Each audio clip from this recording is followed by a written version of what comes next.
have it anymore. Essentially, it was just a picture of, it was tampons that said reusable and recyclable.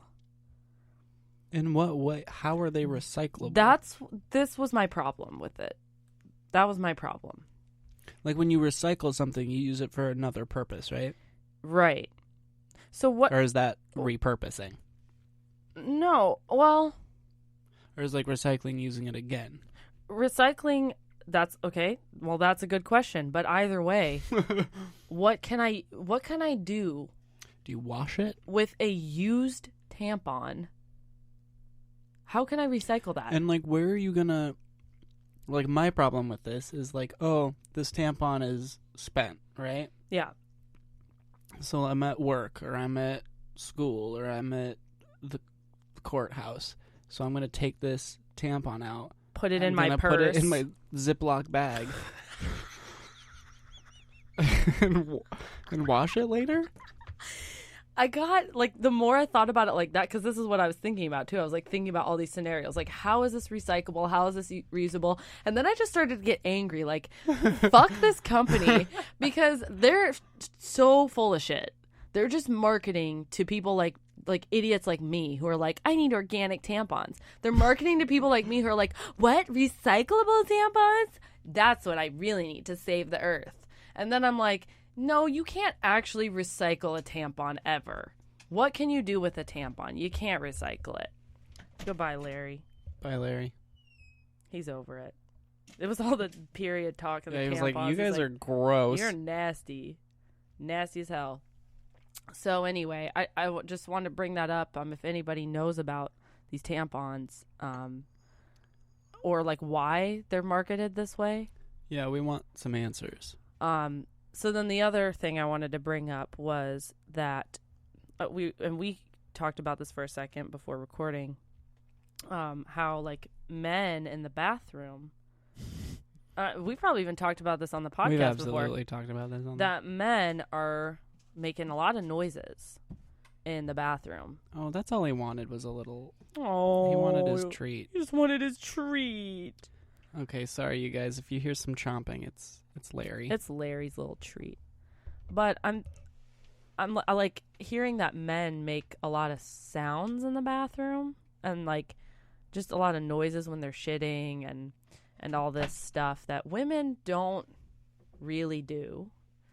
And then not only that, men also like this thought, it's not crazy, and I actually wish women did this, but I was just thinking like men just pull their dicks out next to other men to just like piss in a trough.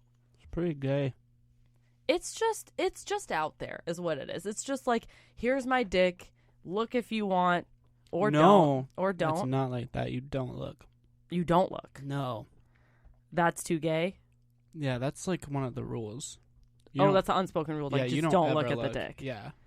That's like why you whip it out, because no one's looking at it. I would look. I do. Okay, so no one really follows that rule. I mean, the straights probably do.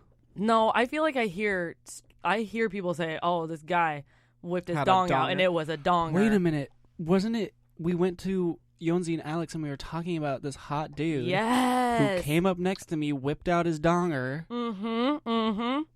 What a night. Dude was... What a magical night. I know, right? That was really nice, and it was the last time we podcasted. It was the last time we podcasted, and the last time we hung out, I think. Yeah. That was the last time it is. we hung out. We haven't talked really. We had a falling out. We had a huge falling out. We almost did. Like, in our lives? We you did. And me. Let me explain this. So, this is bullshit, okay? Spenny... I apologize. Okay, no. So this is what happened. Spenny texted me, and he said, hey, could you watch my dog Larry? Because, Thomas and I have, like, crazy schedule, whatever. Could you just, like, come over and feed him and, like, take him out or whatever? And I got this message, and I got it from your iCloud. Because I was on my laptop. Because you're on your laptop. When I texted this to you. So I texted him back, and I said... Sure, but like, how do I get the keys? Like, whatever. just let me know. Okay. Yeah, you basically said yes. I said yes. Just how do I just give me the keys because I don't have keys. But here's the thing on my end, because I was just looking at my phone henceforth. No, I know you didn't get So the I message. I didn't get that message. All I get like a day or two later is like a nasty quiche you sent me. Yeah. So then I sent I sent him that message back saying yes I can, and he never responded. So I thought Because okay, I never got it. he must have found someone else or like figured it out and like didn't need it anymore or something, like whatever. When I thought you were just pointedly ignoring. So he thought I was pointedly ignoring him. So what does he choose to do? Ignore me for 3 days. Because that's I was being petty. Real mature. I was being really petty. So then I texted him like some nasty shit I saw, and he didn't respond. I texted for like the third time. Yeah, and I kept texting and I mean, I didn't text that much, but I texted you like once a day. And then finally I was like, "Are you dead?" Yeah, you said, "Are you dead?" I think. And you said, "No, I was just pissed at you for ignoring my text about." No, I said. That's what you said. I said, "No, I'm not dead. I was just annoyed that you I was pissed. ignored my Cry for help. cry for help." And then you said, that was bad friend. "Uh-oh." Then I looked checked because I looked to like, make sure that I you were wasn't right. crazy. Right. And you were. And I was crazy because it like finally Like went through. like loaded the both of them. Oh. But I never got it on my phone originally, but it like finally caught up Right. to the whatever. And I was like, oh, fuck. Yeah. I was being petty. So then you're like, my bad. I thought you ignored me, and now I see you didn't ignore me. And in fact, I just ignored you for 3 days, and you continued to talk to me. After you said, "Sure, I'll watch your dog." Yeah. How? Uh-huh. So that was that. So I'm sorry. So the moral of the story is... I learned from it. Check. What's the moral? The moral of the story is don't be petty. And... Sorry, what else do you need from me? Check your messages on all platforms. If you have iPad. I feel like that one is more Apple's fault. It than is. mine. It is Apple. It's absolutely Apple. But the lesson I learned is that to stop assuming the worst in people. So this is another thing I want to touch up on. Mm-hmm.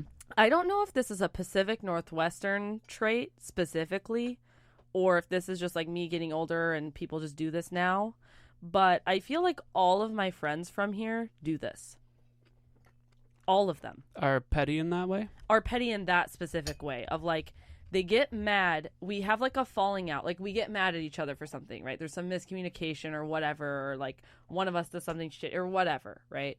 And then like they won't talk to you for like 2 years. And then they'll come. 2 years. No, literally, I'm not even joking. Like they won't talk to you for like 2 years. And then they're over it? And then they'll come. No, then usually I'm the one to reach out again and be like, "Hey, what's up?" And then they go, "Oh, whoops. Like that was a total misunderstanding." And I go, "We What? couldn't have said that 2 years ago." I feel like you and I have done this before. No, that's why I'm We're saying like for like months we haven't talked. I'm not joking when I say every one of my friends, like from here, we've had and a it was just a falling out. misunderstanding. And it was like, every it was time. just- Every time. Like both of us were maybe just a little bruised, Yeah.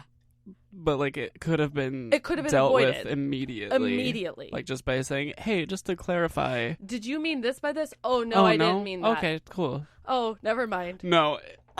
No, it turns into years of resentment built up. And then I go, "Oh, yeah, that thing you were mad about, like that wasn't my That didn't intention." happen. And then they go, "Oh, I thought you were being a piece of shit, terrible friend that hated me and just did the worst fucking thing possible." And I say, "Why would you expect me to do that if I'm your friend?"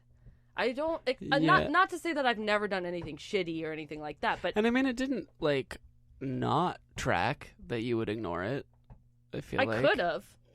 Yeah, I could have. So I was just annoyed. Yeah, I could And I have. was like with my in-laws that weekend. Yeah, so I but was why like, didn't you just say, why are you like that, like the next day, "Hey, why did you ignore that?" Or like, hello or why are you not responding or anything. Yeah, you're right. And then I could have been like, listen, I am in the wrong here. Like, I know. No, but but I'm curious about this because you think it's a PNW? Yeah, and I'm wondering why, because I think people from here are like socially they're like more introverted. We're passive. Very passive. And against confrontation. We don't like confrontation. No confrontation, passive aggressive, but also just like introverted and a little more like when something's wrong, it's like they retreat. They which internalize it. I totally get that. And like I do that as well. But I wonder if that's what it is, and they just like internalize and like almost to a point where it's like crippling. And then they get anxiety, like, okay, I've already gone this far, so now I can't like reach out and try to. Oh yeah, it's like digging yourself into this hole. Right. And then like by the time you're like, oh shit, I didn't need to be here. It's like too late. Too deep. You feel like it's too late. Yeah. Right? Yeah. I feel like I do that a lot. I think that's like a not with like friendships necessarily, but like it's definitely a modus operandi. Is it? Yeah. And see, do you think that's like from here, or do you think like I think people are a lot more intro here for sure, and like internalize things more than talk about them out front. Like I feel like in New England, like if this had happened, I'd be like, "Hey, what the fuck? Why didn't you say anything?" Right. Well, that's and then you'd be like, "Oh, I did." Well, and that's what I'm used to growing up, but it's almost the opposite in also a terrible way. Where it's just like, hey, bitch, fuck you. Where it's like they go too like, far. On the defense. And then you're like, whoa, bitch. And then you guys get in this like screaming argument. A lot of bitches flying flying. And then you're like, never mind, we're BFFs. And it's like, okay, you didn't have to go like that far. Right. I didn't have to turn it into I also think we're having a lot of subjective experiences with specific people. And acting like it. And like making them coastal. Isn't that amazing, though, that like everything we do and everything we talk about is just based on our limited experiences? Our lens. Oh, so can I talk about myself for a minute? Yeah. Great. This is good, by the way. This Yule log? Yeah, this Yule log is really good. Love that. It's probably my favorite thing so far. There's something weird in this lemon graffiti. I don't know what, but it's still really good. I'll take a bite. Yeah, figure it out. So I have recently, like, since we've last recorded, like a month and a half ago. Mm-hmm. It's been a long time. I've had this total paradigm shift. Uh-oh. It's good. Like, yay. Of just like, I've been on this self-improvement kick. And a lot of it is about perspective and being grateful. Yay. And like, it's like really like genuinely changed my life. Oh, yay. Like, just, it's about like not assuming the worst in people. And it's about actually like assuming the best in people. Mm-hmm. And like, just being grateful for anything, like even shitty things, being like, okay, well, this is not where I'm supposed to be right now then. Right. And stuff like that. And like when you start thinking about things as like good things are coming to me, mm-hmm. And they want to, mm-hmm. and like everything is working out for the best, like no matter what it looks like right now. Yeah. Like I just feel like I've been opening myself up to those experiences to happen, and I'm like seeing all of this like good stuff happen to me. Yeah. And it's like really amazing. I love this. I'm so glad you're on this. I'm glad you're glad. I was honestly thought that you might think it was bullshit, but no, like, I love it. I'm glad that you are receptive to that. I'm all about it. Listen, here's where I might lose you. Uh-oh. Does it have to do with God? No, but I've definitely like connected more, like I've accepted more of a like that I'm not the center of the universe. Totally. Like I feel like there's something bigger. There is something bigger. There is. I feel like there's an intelligent design. Like I don't know, I feel like I used to be such a proponent of chaos and like everything is nothing. Right. But like I don't know, if you just look at the earth and like human bodies, like it's so perfect and like this is beautiful. Designed and like, and I just honestly feel like that I was instilled with my specific desires and talents mm-hmm. to fulfill them to their zenith. Well, yeah. And like, so I feel like that's sort of God. I think that's beautiful. I don't think it's like the Christian Judeo. No, God. no, of course. but I think it's something.